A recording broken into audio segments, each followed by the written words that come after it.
షర్మిల మేనమామ మాజీ MLA Rabindranath Reddy షర్మిలపై serious అయ్యారు.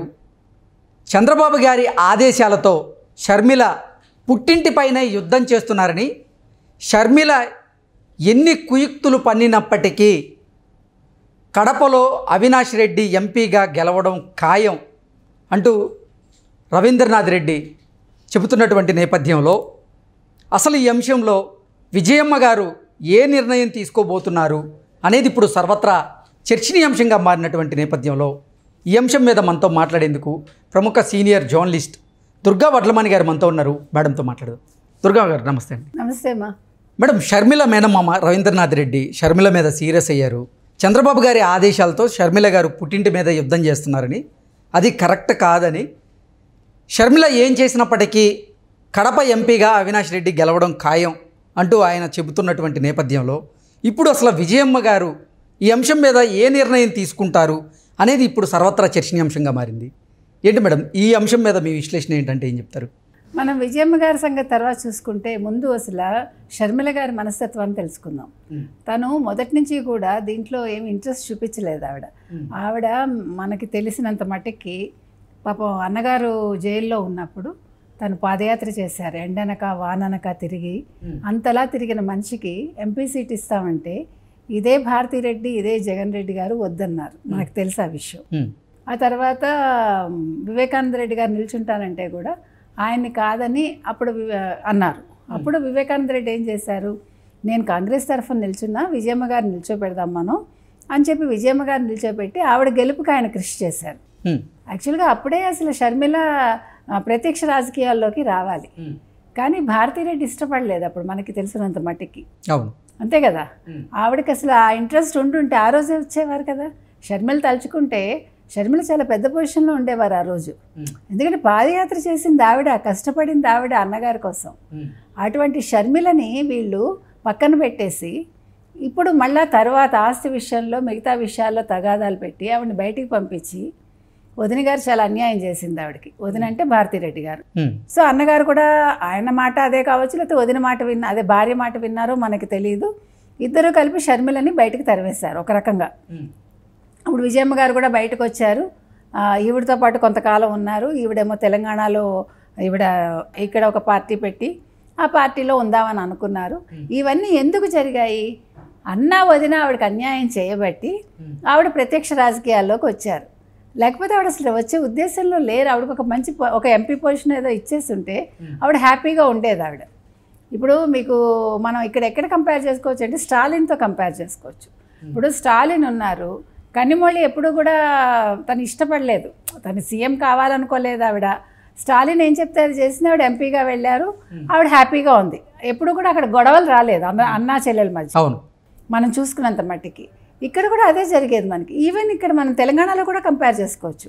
ఇప్పుడు కవిత ఎప్పుడు కూడా మీకు గుర్తున్నంత మట్టుకు అయితే కవిత గారు ఎప్పుడు కూడా ప్రతిదానికి మా అన్నయ్య అని చెప్పారు ఆవిడ, కేటీఆర్ గారే అని. తను కూడా ఏదో సీఎం అయిపోవాలి అని ఏ చెల్లెలు అనుకోలేదు. అంటే మన సౌత్ 3 స్టేట్స్ చూసుకుంటే ఏ చెల్లెలు ఆ రకంగా అనుకోవాలా. ఇదొక పాయింట్. ఇంకా షర్మిల గారు సరే ఇక్కడ నుంచి మళ్ళీ ఆవిడ అక్కడ కాంగ్రెస్కి జవజీవాలు ఇవ్వడం కోసం వెళ్ళారు. సోనియా గాంధీ కూడా ఆవిడని పిలిచారు. ఓకే, ఇదొక ఆపర్చునిటీ ఆవిడకి. అంటే కరెక్ట్ టైంలో ఆవిడ కాంగ్రెస్లోకి వెళ్ళటం అనేది ఆంధ్రప్రదేశ్లో ముఖ్యంగా కాంగ్రెస్కి ఇప్పుడు ఒక ఫేస్ కావాలి. వాళ్ళు మళ్ళీ అక్కడ పునాది నుంచి పైకి రావాలి. ఇప్పుడు మనం చూసాం కాంగ్రెస్ ఎందుకు పతనమైందో, కాంగ్రెస్ అలా అవటానికి కారణం ఏంటో. అది సోనియా గాంధీ తప్ప, లేకపోతే చిదంబరం చెప్పడం వల్ల చేశారా, లేకపోతే మరొకట మనకు తెలీదు. కానీ సోనియా గాంధీ ఒక తప్పు నిర్ణయం తీసుకున్నారు. ఆంధ్రప్రదేశ్ తెలంగాణ విడగొట్టి, అంటే విడగొట్టడం తప్ప ఒప్ప నేను మాట్లాడటల్లా, విడగొట్టిన విధానం తప్పదు. ఎగ్జాక్ట్లీ. ఇప్పుడు విధి విధానాలు ఖరారు చేయకుండా ఇప్పుడు రెండు రాష్ట్రాలకు సంబంధించిన వ్యక్తుల్ని కూర్చోపెట్టి, మేధావులను కూర్చోపెట్టి ఇది విడదీస్తుంటే కాంగ్రెస్కి ఫేస్ ఉండేది. అవును, ఇక్కడ కూడా వాళ్ళు ఎక్కడ పప్పులో కాలేశారు, కేసీఆర్ మాటలు నమ్మి. కేసీఆర్ ఇంకేముంది, మీరు తెలంగాణ ఇవ్వగానే నా పార్టీని మీ పార్టీలో విలీనం చేసేస్తాను అన్నాడు. ఆయన ఎంత పెద్ద తెలివైన వాడో ఎంత గొప్పవాడో వాళ్ళకి తెలియదు. అంటే ఇవన్నీ నక్కజిత్తులు అంటాం చూడండి. నక్కజిత్తులకి కరెక్ట్గా కేసీఆర్ గారు సరిపోతారు. కానీ షర్మిలకు అలాంటి నక్క చేతులు లేవు మనం చెప్పుకోవటానికి. Okay, she ordinary women, she housewife. ఆ రకంగా అంటే అవసరమైనప్పుడు తను ముందుకొచ్చింది, అన్నగారికి సపోర్ట్ చేసింది. ఆ రకంగా ఒక చెల్లెలుగా అన్న మీద ప్రేమాభిమానాలు చూపించారు ఆవిడ. ఇప్పుడు కాంగ్రెస్ పిలిచినప్పుడు ఆవిడ వెళ్తారు, తప్పే ఉంది అది. ఇప్పుడు when she capable to lead a party, అందరూ కావాలి అనుకున్నప్పుడు ఒక మహిళగా ఆవిడ వెళ్ళారు. ఇప్పుడు పోటీ చేస్తున్నారు కడపలో. ఇట్స్ ఎ వెరీ గుడ్, అంటే ఒక మంచి పరిణామం ఇది. దీన్ని అందరూ ఆహ్వానించాలి. దీనికి ఆయన ఎవరు, మన రవీంద్రనాథ్ రెడ్డి గారు అలా మాట్లాడటం చాలా తప్పు.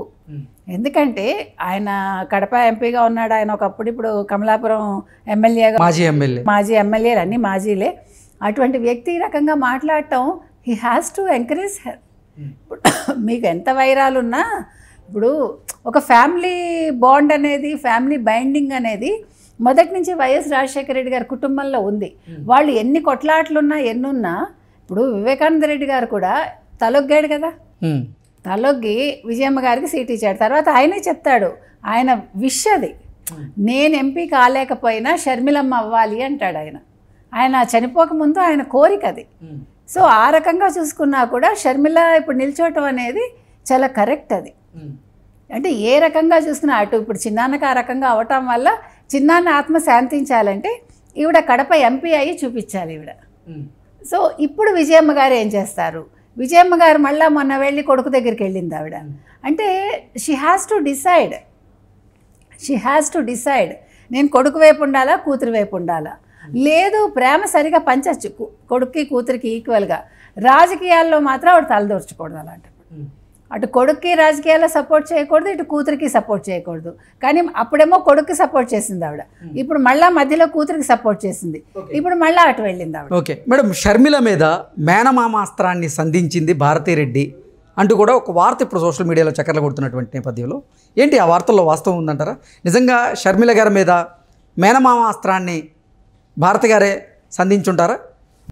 మీకు రెడ్ల కుటుంబాల్లో చూసుకుంటేనండి, వాళ్ళు ఎంత పైకి కొట్టుకున్నా ఎక్కడో అంతర్గతంగా వాళ్ళకి ఆ బాండింగ్ కానీ, అంటే ఫ్యామిలీ బంధుత్వాలు ఎక్కువే ఉంటాయి వాళ్ళకి. అంటే ఈ మేనమావలు కానీ, బాబాయిలు కానీ, చిన్నాన్న, అంటే బాబాయ్య చిన్నాన్న ఏదైనా ఒకటే, అవి బాబాయిలు కానీ, అన్నదమ్ములు కానీ, అక్క చెల్లెలు కానీ, మేనబావులు కానీ, ఆ బంధుత్వాలు వాళ్ళు బాగా నెరుపుతారు అది. అందుకని ఇప్పుడు వీళ్ళు ఏం చేశారంటే, ఇది ఒక రకంగా సైకలాజికల్గా ఆవిడ్ని వీక్ చేయడం, సైకాలజీ మీద దెబ్బ కొట్టడం అనమాట. అంటే ఇప్పుడు బంధుత్వం తీసుకొచ్చారు చూసారా. మరి నిన్నటి వరకు జగన్మోహన్ రెడ్డికి ఏమైంది బంధుత్వం? సొంత చెల్లి, సొంత రక్తం, ఎంత ఘోరంగా మాట్లాడాడండి. అంటే చంద్రబాబు గారి ఆదేశాల మేరకే షర్మిల గారు పుట్టింటి మీద యుద్ధం చేస్తుంది అంటూ కూడా రవీంద్రనాథ్ రెడ్డి గారు కమెంట్ చేయడం జరిగింది. ఏంటి, ఎలా చూడొచ్చు? అసలు చంద్రబాబు నాయుడు గారికి ఇప్పుడు సోనియా గాంధీ అడిగింది, సోనియా గాంధీకి చంద్రబాబు నాయుడు గారికి ఇప్పుడు సంబంధం ఏముందండి? ఆయన కాంగ్రెస్ సపోర్ట్ చేయట్లేదుగా, ఆయన బీజేపీతో ఉన్నారు, అంతకుముందు జనసేన ఆయన ఉన్నారు. ఏ రకంగా చూసుకున్నా చంద్రబాబు గారికి షర్మిలకి సంబంధం లేదు. ఇది అసలు ఏ రకంగా చెప్తారండి? పుట్టింటి మీద యుద్ధం చేస్తోంది అంటారు, పుట్టింటి మీద యుద్ధం ఏముంది ఇది? అసలు చంద్రబాబు నాయుడు గారు ఎందుకు కలగ చేసుకుంటారు? ఇప్పుడు ప్రతిసారి ఇట్లా వీళ్ళు ఏం చేస్తున్నారంటే, ఈ బంధుత్వాలు తీసుకొచ్చి ఎవరో ఒకరిని వాళ్ళ రాజకీయ జీవితాన్ని నాశనం చేస్తున్నారు ఈ ఫ్యామిలీలో. అంతకుముందు వివేకానంద గారికి అయింది, ఇప్పుడు షర్మిల గారిని ఆ ట్రాప్లోకి తీసుకొస్తున్నారు.